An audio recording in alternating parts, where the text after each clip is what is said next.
മാഷിന് ഇതൊക്കെ കാണുമ്പോ വിഷമം തോന്നുന്നുണ്ടാവൂല്ലേ? പൊന്നുപോലെ നോക്കി വളർത്തിയ മോള് ഇവിടെ കിടന്ന് ആർക്കോ വേണ്ടി കഷ്ടപ്പെടുകയല്ലേ? ഇവിടെ ഒരു കഷ്ടപ്പാടുമില്ലെന്നാ കുറച്ചു മുമ്പ് മോൾ എന്നോട് പറഞ്ഞത്. മഞ്ചാടി ഇതൊക്കെ ചെയ്യുന്നത് കാണുമ്പോ കഷ്ടപ്പാടായിട്ടല്ല, കടമയായിട്ടാ അവൾ ഇതിനെയൊക്കെ കാണുന്നതെന്ന് എനിക്ക് മനസ്സിലായി. ഇനി മോൾ ആർക്കോ വേണ്ടി ചെയ്യുന്നതായിട്ട് നിങ്ങൾക്കും തോന്നണ്ട.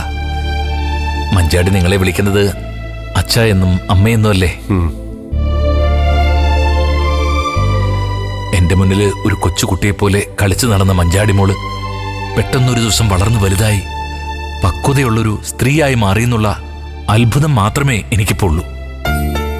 സത്യം പറയാലോ മാഷേ, ഞങ്ങളുടെ മകൻ പോലും ഞങ്ങളോട് ഇത്ര സ്നേഹവും കരുതലും കാണിച്ചിട്ടില്ല. അവനെപ്പോഴും ഫ്രണ്ട്സ് ആയിരുന്നു വലുത്. അതെ, അപ്പോഴൊക്കെ മകന് ശേഷം ഒരു മകളും കൂടി ഉണ്ടായിരുന്നെങ്കിലെന്ന് ഞങ്ങൾ ആഗ്രഹിച്ചിട്ടുണ്ട്. ദൈവം ആ ആഗ്രഹം ഞങ്ങൾക്ക് സാധിച്ചു എന്ന് ഇങ്ങനെയായി പോയി. വിഷമിക്കാതിരിക്കെ, എല്ലാം ശരിയായ വഴിക്ക് വരും. പ്രാർത്ഥന ഉണ്ടായാൽ മതി, ദൈവം അത് കേൾക്കും.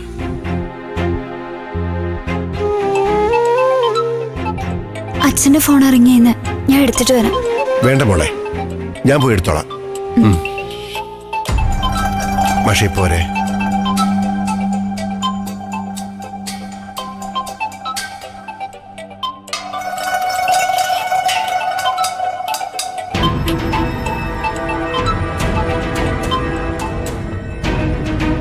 Hello sir.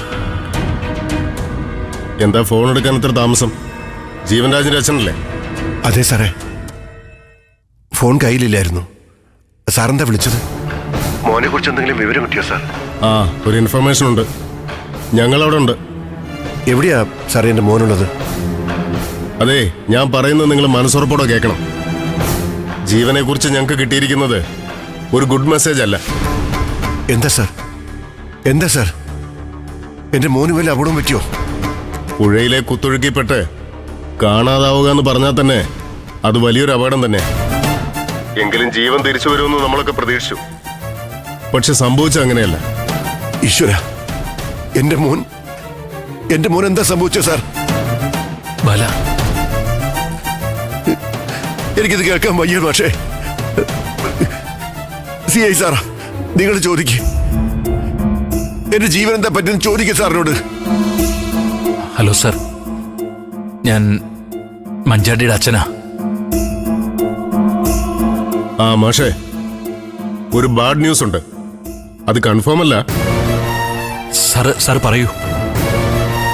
ജീവൻ അപകടത്തിൽപ്പെട്ട സ്ഥലത്തുനിന്ന് ഒരു 2 കിലോമീറ്റർ മാറി പുഴയുടെ ഭാഗത്തുനിന്ന് ഒരു ചെറുപ്പക്കാരന്റെ ഡെഡ് ബോഡി കിട്ടിയിട്ടുണ്ട്.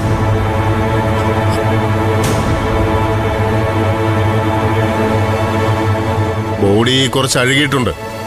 4-5 ദിവസമായില്ലേ. ബാക്കി ലക്ഷണങ്ങളൊക്കെ പറഞ്ഞു കേട്ടപ്പോ അത് ജീവന്റേതായിരിക്കാനാണ് സാധ്യത.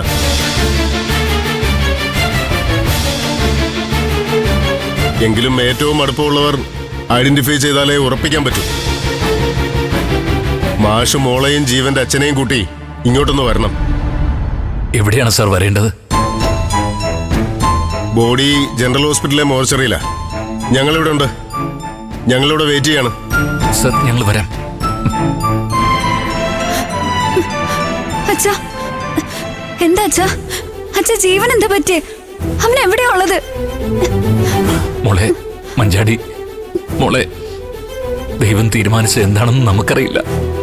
നിനക്കിപ്പോ വേണ്ടത് ഏത് പരീക്ഷണത്തെ നേരിടാനുള്ള മനക്കരുത്താണ് മോളെ. എന്താ അച്ഛാ പറ. അതെ മോളെ, എന്താ അച്ഛാ? നീ തളർന്ന ഞങ്ങളും തളരും. അകത്ത് കിടക്കുന്ന രജനി ഒന്നും അറിയാൻ പാടില്ല. എന്താണെങ്കിലും എന്നോട് പറ അച്ഛാ. അച്ഛാ പറ. പറയാം. അച്ഛാ, എന്താണെന്ന് പറ അച്ഛാ. എന്നോട് പറ അച്ഛാ. മോളെ, അത് ജീവനാണോ എന്ന് ഉറപ്പില്ല മോളെ. നമുക്ക് പോയി ഒരു ബോഡി ഐഡന്റിഫൈ ചെയ്യണം മോളെ. മോളെ കരയാതെ മോളെ. മോളെ കരഞ്ഞൊച്ച വെക്കല്ലേ.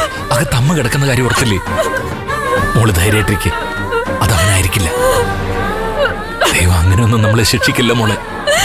നമുക്ക് പോയി ഒന്ന് നോക്കാം. അത് ജീവനല്ല എന്ന് കൺഫേം ചെയ്യാനാ നമ്മൾ പോകുന്നതെന്ന് വിചാരിച്ചാൽ മതി. അത്രേ ഉള്ളൂ. മോളെ പേടിക്കണ്ട മോളെ, ഒന്നും പേടിക്കണ്ട. കരയല്ലേ മോള്, സമാധാനായിട്ടിരിക്കേ. അവിടെ ഒരു പോയലല്ലേ, അത് ആരാന്ന് നമുക്കറിയാൻ പറ്റൂ. കരയില്ലേ മോളെ, അത് അവനായിരിക്കില്ല, ജീവനായിരിക്കില്ല മോളെ. അവനൊന്നും സംഭവിക്കില്ല മോളെ, ഒന്നും സംഭവിക്കില്ല. അത് ജീവനല്ല എന്ന് വിചാരിച്ചാൽ നമുക്ക് പോവാം മോളെ. ആയിരിക്കില്ല, അത് ജീവനായിരിക്കില്ല, ഒരിക്കലും ആവില്ല, ഒരിക്കലും അവനായിരിക്കില്ല അത് മോളെ.